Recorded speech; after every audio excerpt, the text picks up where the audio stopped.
friends, thanks for stopping by. I have a fun craft here. I'm using this really cute paper bag from Walmart. It is only 37 cents, but I really liked the colors. The cat, the vampire, skeleton, pumpkin, ghosty, and a mummy. Thought those were cute. I'm also using the dies from ScrapDiva Designs, the ghost tags, and the candy corn mini album. I've gone ahead and pulled some papers in the color scheme of the paper bag. Isn't that cute? And I think the main star of my show here has to be this cute little lip balm right here. So cute. They're at the Dollar Tree right now. I think there's black, purple, and orange. I only picked up the purple and orange, and that's going to be the main star of my treat card. I've gone ahead and disassembled this bag right here. It's a different one, and I want to use it as my card piece. So I'm backing up the card with a cardstock to make it a little thicker because this is a paper bag and it's a bit flimsy. So I'm just going ahead and gluing or tape running this paper bag onto this cardstock. Perfect. I really liked how these colors came out and it was adorable. This card size is a 5x7. I don't know what typically that card would be. I don't go by card sizes. I just go by picture sizes. Is that weird? I was a scrapbooker, so I go by 4x6, 5x7, so stuff like that. Anyways, I'm going to add some detail by sewing. Going around and sewing, I've added 2 different color threads. The bottom is green and the top is pink. I thought that was fun. Adding this to my 5x7 card and just simply backing that up. Now, when it comes to my craft, I've already gone ahead and cut out a couple of pieces, and it's so fun because I'm using the little ghost tags by ScrapDiva Designs in an unusual way. Look at this. I'm adding my cute little chapstick into that, and I'm going to show you how to create that little hole. Using the ghost die, I just picked one because it comes 2 of them. I cut the bottom piece of the candy corn album, and then I'm going to use the little ghosty, but I don't want to cut all the way, and if you saw, it looked like an oval piece. Now I want to grab my little chapstick and take it off carefully. I have already done that so that we just need the plastic part. And I want this to fit in perfectly. So what I'm going to do is I'm going to line that up to where I want my die to cut.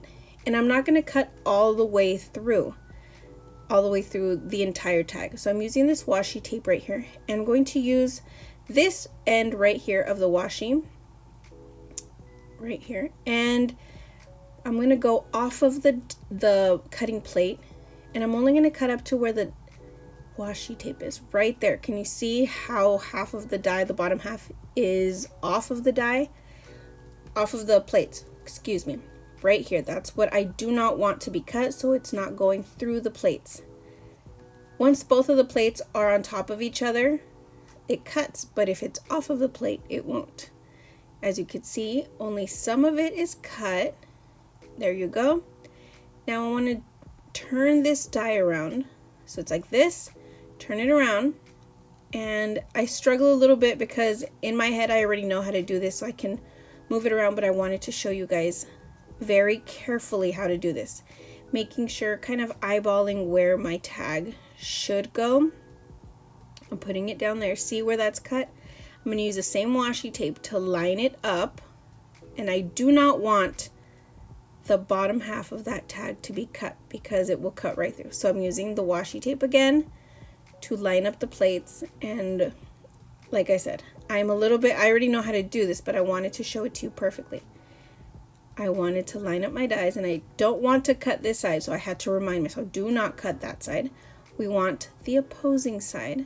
Again, the plate is right there. That's where I want cut. I said this before and I'll say it again. If both of the plates are on that cutting die, it will cut through, but since it's only on, both of them are on one half, it'll cut that little piece right there. That's up to where I want it to cut. There you go. Cutting that piece through, and I'm so excited. This is like, it's so satisfying to see this come out off of the die. Okay, here it is. Taking off the washi tape and showing you.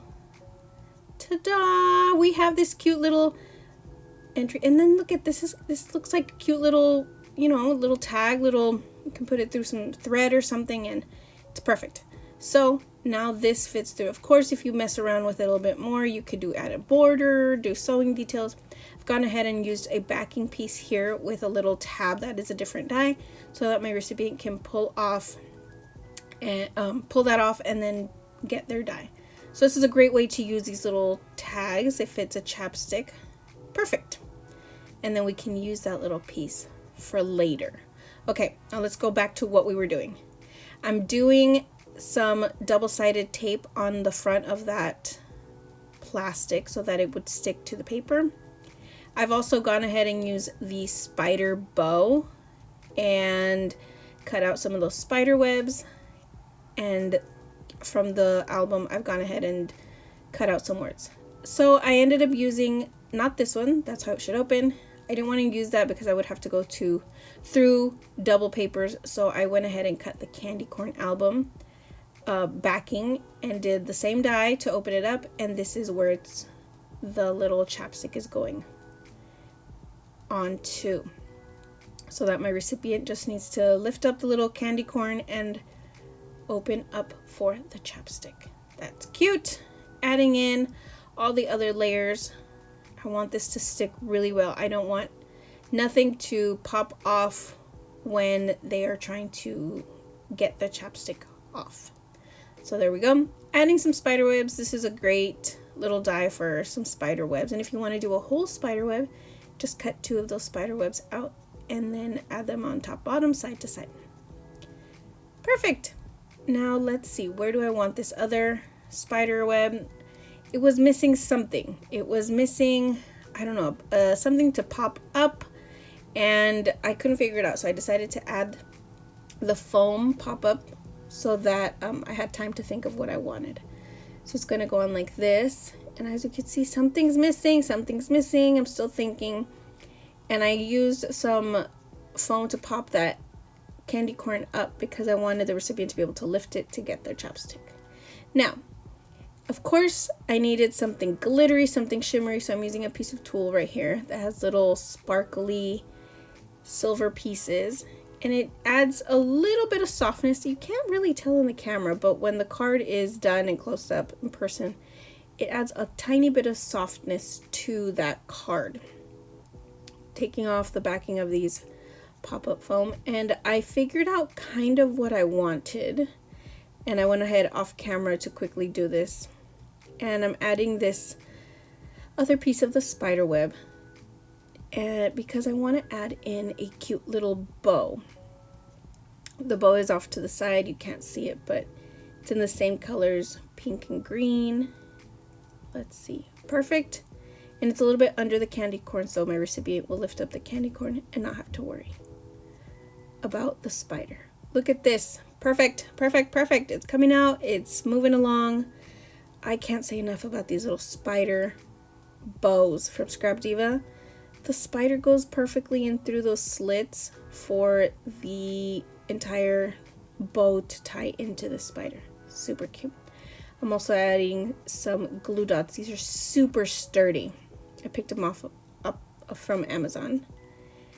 How do I want this spider to be? I ended up just going up and down. As you can see, I'm using majority of the teal and orange and pink because I want the pop of color to really be that chapstick. You can see it can lift it up right here. I wanted the tulle to be firmly on the card a little bit more. But that is the card. Isn't it cute? So it's a simple card and treat, and I'm sure anybody would like one of these. I mean, this is perfect for my daughter's coworkers.